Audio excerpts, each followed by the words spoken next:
Welcome back to my channel. Thank you everyone mga kababayan for your continued support and watching my videos dito sa channel. I'd like to make a video, follow-up video regarding dun sa new PR pathway na nag-open dito sa province of Alberta, Canada. As expected, they released the full details last March 1st, 2024, a few days ago. I'd like to do a quick summary ng information. There's 3 eligibility requirement, 2 for employers and 1 for the applicant. Upon submission ng application, you have to make sure that your employer is under or has a valid coverage under ng WCB na tinatawag, which is yung Workers' Compensation Board. It only means na, for example, hindi naman natin hinihiling na sa workplace magkaroon ng accident, maaksidente yung employee or sino man. You don't have to worry kasi magkakaroon ka ng monetary support. Kung magkakaroon ka man ng rehabilitation, injury, sila lahat sa hospitalization. That's why nire-require na yung employer mo upon application is under or has a valid coverage nitong Workers' Compensation Board or WCB. Second requirement of employer is dapat member siya ng association or group of eligible employers under ng tourism and hospitality industry dito sa province of Alberta. Like for example, Association of Hotel and Restaurants group dito sa Alberta, accommodation and tourism and hospitality and so forth. The third eligibility requirement is for the applicant. So upon submission of application, you have to make sure that your current job is under ng eligible national occupations classifications. Nabanggit ko na to sa ibang videos ko.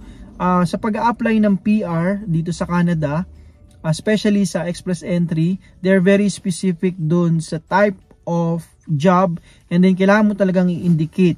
Diyan pumapasok yung pag-check mo ng job sa NOC kasi dun nila kinaklasify kung pang skilled job ba yung a-applyan mo, low skilled, meron A, B, C, D, something like that. D, E, yung mga low skilled, unskilled jobs na tinatawag, pwedeng provincial nomination program. Upon submission nga ng application, you have to make sure and check yung current job mo kapag nag-apply ka dito sa stream na to is under ng eligible job. Hindi lahat ng tourism and hospitality jobs ay eligible. That's why you have to double check doon sa website ng IRCC para doon or sa Alberta government website. Current employment. So upon submission ng application and from the time na i-assess ng AAIP officer yung application mo, nagwo-work pa rin kayo doon sa same employer kung saan kayo nag-start kasi i-double check talaga nila yan. Magkakaroon sila ng background check na dapat yung employer kung saan ka nag-umpisa regarding dito sa stream na to, dapat siya din yung naka-indicate dun sa Alberta job offer na binigay sa'yo nung nag-start ka. During the 6 months na nag-gain ka ng work experience. Job offer letter or employment contract. Itong documents na to, it is needed kapag ka nag-submit talaga kayo ng application like dito sa new stream na to na may pathway for PR. Aside dun sa mga documents or immigration documents na pipilapan nyo, just to add yung information, itong job offer letter and employment contract nire-request to sa employer ng immigration officer dito pa lang sa kagaya nito, provincial nomination program which is kami under before. And kapag ka nag-apply, kapag ka na-approve to sa provincial, magre-request na naman ng panibagong info nitong job offer letter sa federal application for PR na yon. Ano ba yung mga information na naka-indicate dito? Unang-una, yung information na dapat ikaw talaga is full-time nagtatrabaho dun sa current employer and you get paid. And dapat may offer sa'yo na 12 or more months na contract upon application. Also, dapat you get paid minimum wage based on provincial standard dito sa province of Alberta. Ito yung mga ineligible applicant based on job offer. Yung mga hindi pwedeng mag-apply kasi unang-una considered as part-time hours yung binibigay sa kanila. Yung work nila do andito sa province of Alberta ay home base. So hindi pa pwede yon, mga private business owner or contractor. Obviously, kahit nandito ka nakatira sa province of Alberta pero yung work mo naman is outside the province, sa Ontario, Quebec, British Columbia, you're not eligible to apply. You need to demonstrate that you meet the requirement or criteria for the language test score. Pwede kang mag-take ng IELTS and then CELPIP. Yung CELPIP yung katumbas na English test ng IELTS dito sa Canada. And alam ko nagpo-provide na rin sila sa Pinas meron sa Magsaysay, nagpapatake na rin sila. I recommend na i-take nyo rin yung CELPIP instead of IELTS kasi wala silang personal na interview or something.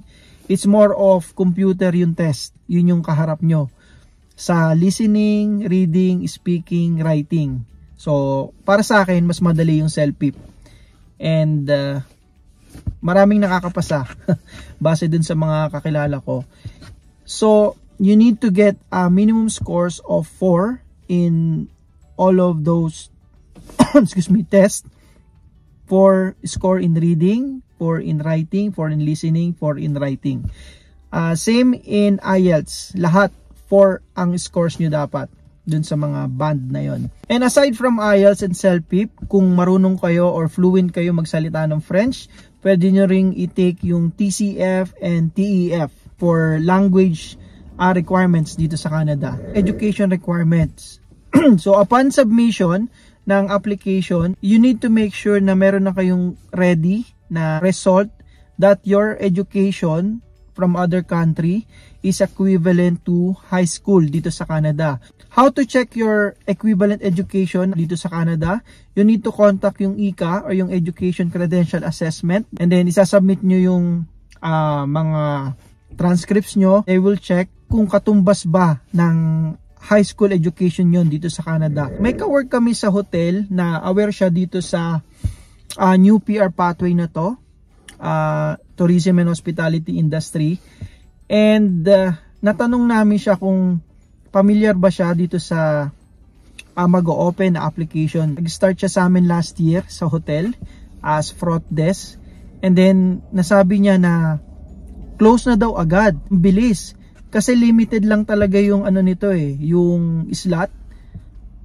It could be 2,000 to 4,000 or 5,000 yung target nila ng mga applicants. The time na mag-open siya nung March 1, I don't know how it works or kung paano nangyari.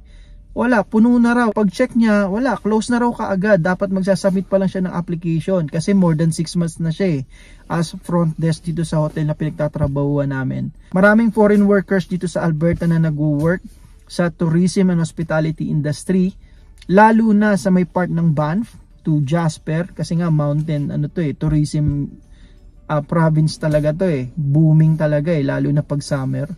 I hope that you like this video and may natutunan kayo. Until next time, and keep safe and God bless.